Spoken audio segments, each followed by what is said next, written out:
En Algérie, les enquêtes préliminaires portant sur 12 anciens responsables pour des faits à caractère pénal ont été bouclées. Les dossiers sont transmis au procureur général de la Cour suprême.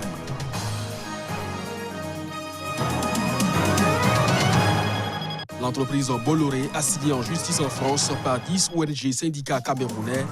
Le but est d'obtenir l'application de mesures améliorant les conditions de vie et de travail des riverains des plantations d'huile de palme. Lutte contre le réchauffement climatique, l'Afrique du Sud semble résolument engagée. Le président Cyril Ramaphosa a promulgué une loi imposant une taxe sur les émissions de carbone aux entreprises de son pays.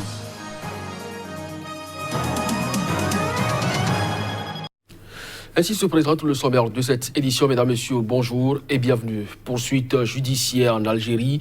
Les enquêtes préliminaires portant sur 12 anciens responsables algériens pour des faits à caractère pénal ont été bouclés. Les dossiers sont transmis désormais au procureur général de la Cour suprême. Reportage. 2 ex-premiers ministres algériens figurent parmi les 12 hauts responsables visés par des enquêtes pour faits pénaux. Le parquet général près de la Cour d'Alger a transmis au procureur général près de la Cour suprême le dossier d'enquête préliminaire instruite par la police judiciaire. Il n'avait pas alors été précisé s'ils étaient convoqués en tant que témoins ou mis en cause.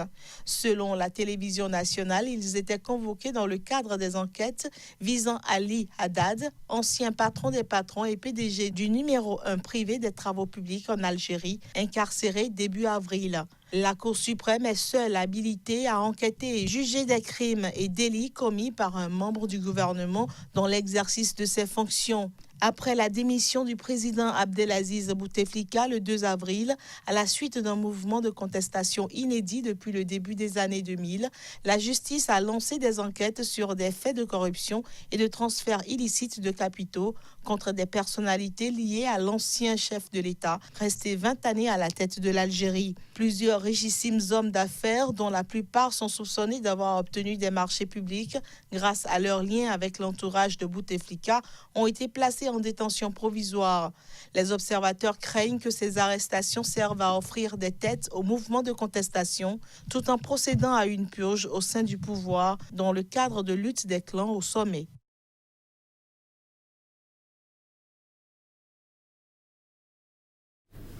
On reste toujours en Algérie où la presse a estimé ce lundi peu probable la tenue le 4 juillet de la présidentielle censée élire le successeur d'Abdelaziz Bouteflika. En effet, seules 2 personnalités sans envergure ont pu déposer leur dossier de candidature dans les délais. Reportage.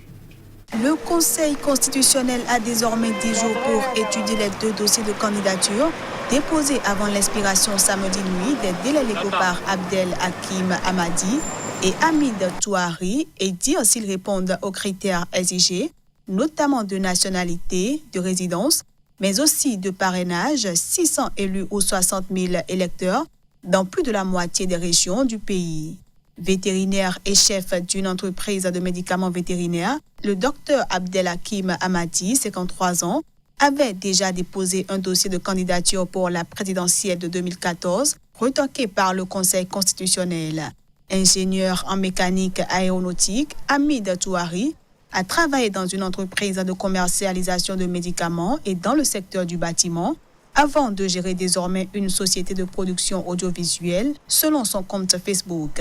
Il avait été candidat en 2017 au municipal dans sa commune d'El Attaf, mais n'avait pas été élu.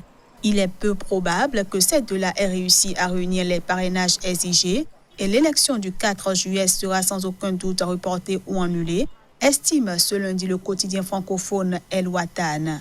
Pour Liberté, le scrutin est désormais un très hypothétique rendez-vous et ce ne sont certainement pas les 2 candidats inconnus au bataillon qui vont changer la donne. Pour le quotidien arabophone El Kabar, les 2 candidats sont inconnus des Algériens, donc sans aucun poids politique. Et pour son confrère Echourouk, il ne fait aucun doute que le Conseil constitutionnel devrait annoncer officiellement le report du scrutin. Seul le quotidien gouvernemental El Moudjahid envisage encore un maintien du scrutin, estimant qu'il faut attendre quelques jours la délibération du Conseil constitutionnel pour savoir si la présidentielle du 4 juillet prochain sera maintenue ou reportée. Un agent de l'équipe de riposte contre l'épidémie d'Ebola a été tué dans le soulèvement samedi d'une partie des habitants d'un village de l'Est de la République démocratique du Congo, où un centre de santé a aussi été pillé, a-t-on appris lundi, des autorités sanitaires du pays. Reportage. Une partie de la population du village de Moussaïro, dans la zone de santé de Mabalako, dans le Nord Kivu, s'est soulevée et a attaqué l'équipe locale de la riposte contre Ebola, affirme le bulletin quotidien du ministère de la Santé, daté de ce dimanche. Un hygiéniste de l'équipe de prévention et contrôle des infections est décédé des suites de ses blessures lors de son transfert vers l'hôpital, indiquent les autorités sanitaires dans le bulletin. Le centre de santé de Moussaïro a été saccagé et pillé et 3 maisons du village ont été incendiées, ajoute le bulletin. Par ailleurs, le centre de triage du centre de santé de Voulamba, dans la zone de santé de Boutembo, a été vandalisé par des inconnus dans la nuit du 25 au 26 mai, indique encore le bulletin. Les équipes locales de riposte dans le cadre de la lutte contre la 10e épidémie d'Ebola, déclarée le 1er août dans 2 provinces de l'Est de la République démocratique du Congo, sont composées d'habitants du village qui ont été formés pour mener certaines activités de riposte. Des résistances communautaires contre les activités de riposte sont enregistrées dans cette région, où des habitants considèrent que cette épidémie est une nouvelle stratégie pour les exterminer après des massacres de civils attribués principalement aux milices ougandais musulmans de forces démocratiques alliées. Depuis le début de l'épidémie en août, le cumul des cas est de 1912, dont 1818 confirmés et 94 probables. Au total, il y a eu 1277 décès, 1183 confirmés et 94 probables et 496 personnes guéries, indiquent les autorités.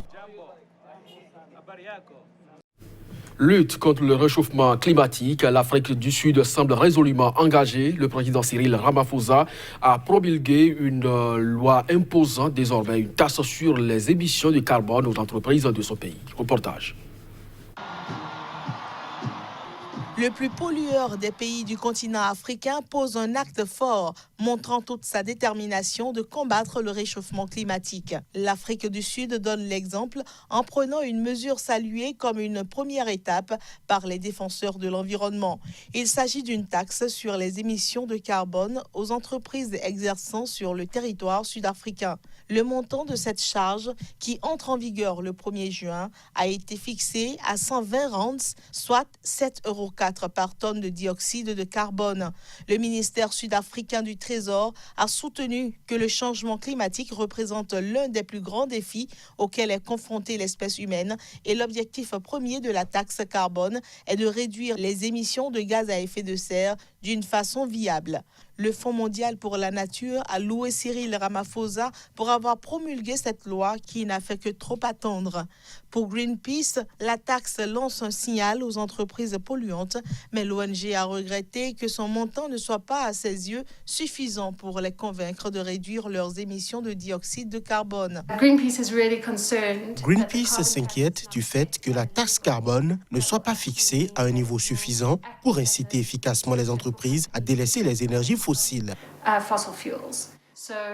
Est-ce que c'est le signe d'une volonté environnementale forte de la part du président Cyril Ramaphosa? Nous ne pensons pas. Nous pensons que c'est une première étape, mais que pour faire face à la crise qui nous menace, il faut prendre des mesures bien plus fortes et ambitieuses que cette loi sur la taxe carbone.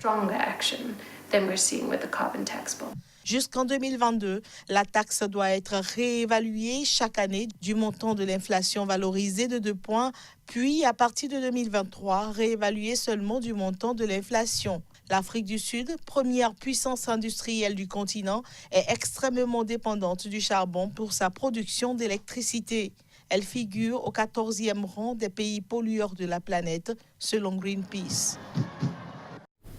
L'entreprise Bolloré a signé en justice en France par 10 ONG et syndicats.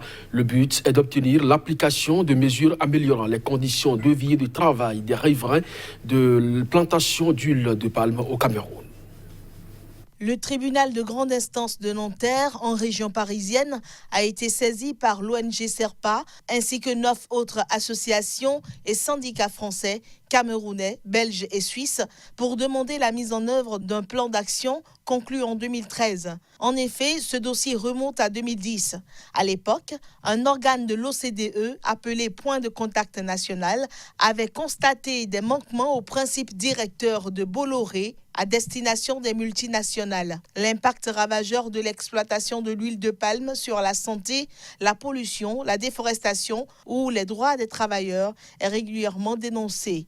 Mais d'après la directrice de Serpa, aucune action ne semble avoir réussi à ce jour à faire bouger les pratiques des géants de l'agroalimentaire. L'avocat du groupe Bolloré, Olivier Baratelli, s'est indigné, déclarant que son client n'exerce aucun contrôle opérationnel sur les plantations de la filiale incriminée. Le plan dont les ONG réclament l'application définissait une liste d'objectifs rendus publics par le Point de contact national le 17 mars 2014. Il visait notamment à garantir à tous les travailleurs la sécurité au travail et à améliorer les conditions de transport et de logement afin qu'ils soient décents et réduire le recours à la sous-traitance.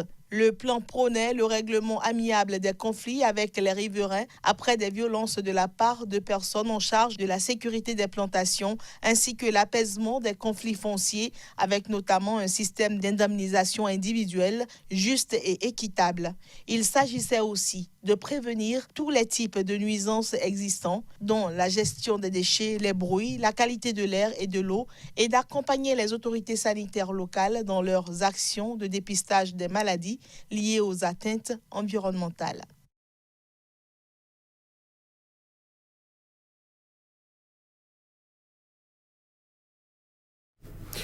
Au Nigeria, le gouverneur de Lagos, Akinwumi Ambode, est au terme de son mandat. Dans ce contexte, a été organisé en son honneur un match auquel ont pris part plusieurs légendes du football africain.